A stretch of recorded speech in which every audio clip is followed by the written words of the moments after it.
उद्या पंतप्रधान नरेंद्र मोदींच्या हस्ते अयोध्येमधल्या नवीन राम मंदिराचं उद्घाटन जे आहे ते होत आहे आणि आपण पाहतोय की एक दिवसच उद्याच्या राम मंदिरातल्या नवीन मूर्तीच्या प्राण प्रतिष्ठापनेसाठी शिल्लक आहे।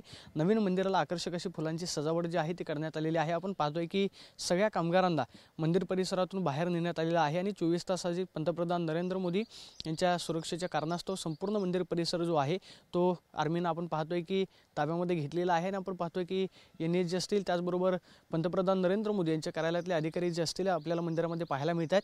नवीन मंदिराला आकर्षक अशी फुलांची सजावट जी आहे ती करण्यात आलेली आहे। या मंदिराला 3 मजले आहेत आणि आपण पाहतोय की या तीनही मजल्यांना आकर्षक अशी फुलांची सजावट पाहायला मिळते। सगळ्यात महत्त्वाचं म्हणजे जो मुख्य गाभारा आहे आपण जर त्यावरती पाहिलं तर जय श्रीराम असं फुलांनी लिहिलेलं आपल्याला पाहायला मिळतं। म्हणजे शिखर असेल त्याचबरोबर गाभारा असेल हा सगळा मंदिर परिसर जो आहे तो संपूर्ण आकर्षक अशा फुलांनी सजावट करण्यात आलेला आहे।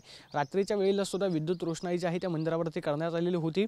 उद्या 12:20 मुहूर्त जो आहे तो नवीन मूर्तीच्या प्राण प्रतिष्ठापनेसाठी निवडण्यात आलेला आहे, ज्यामध्ये जवळपास 121 पुजारी हे उद्याच्या होमहवन कार्यक्रमामध्ये सहभागी होणार आहेत। आणि सगळ्यात महत्त्वाचं म्हणजे काल जुन्या राम मंदिरातील जुनी मूर्ती जी आहे ती नवीन मंदिरामध्ये आणण्यात आलेली आहे आणि तिची काल स्थापना जी आहे ती नवीन मंदिरामध्ये करण्यात आलेली आहे। त्यामुळे उद्या जुन्या मंदिरातील मूर्ती आणि नवीन मूर्तीची प्रतिष्ठापना जी आहे आणि पूजा जी आहे ती उद्या पार पडताना पाहायला मिळेल। मात्र आपण पाहतोय की समोर जर पाहिलं तर मनमोहक असं दृश्य जे आहे ते नवीन राम मंदिराचं पाहायला मिळते।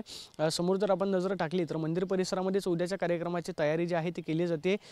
संपूर्ण मंदिर परिसरामध्ये आपण पाहतोय की केंद्रीय यंत्रणांचे जवान जे आहे ते तैनात करण्यात आल्याचं पाहायला मिळतं। मात्र हे नवीन मंदिर जे आहे ते उद्या सगळ्यांसाठी ज्यावेळेस प्राण प्रतिष्ठापना होईल त्यावेळेस 23 तारखेपासून दर्शनासाठी खुलं होईल। मात्र आपण पाहतोय की नवीन मंदिराला आकर्षक अशी फुलांची सजावट करण्यात आलेली आहे आणि पंतप्रधान नरेंद्र मोदींच्या हस्ते उद्या 12:20 जो मुहूर्त निवडण्यात आलेला आहे त्या वेळेवरती प्राण प्रतिष्ठापना जी आहे तो होताना पाहायला मिळेल। मात्र नवीन मंदिराला आकर्षक अशी फुलांची सजावट जी आहे करण्यात आल्याचं पाहायला मिळतं। कॅमेरापर्सन राकेश मी प्रदीप कापसे, TV9 मराठी, अयोध्या।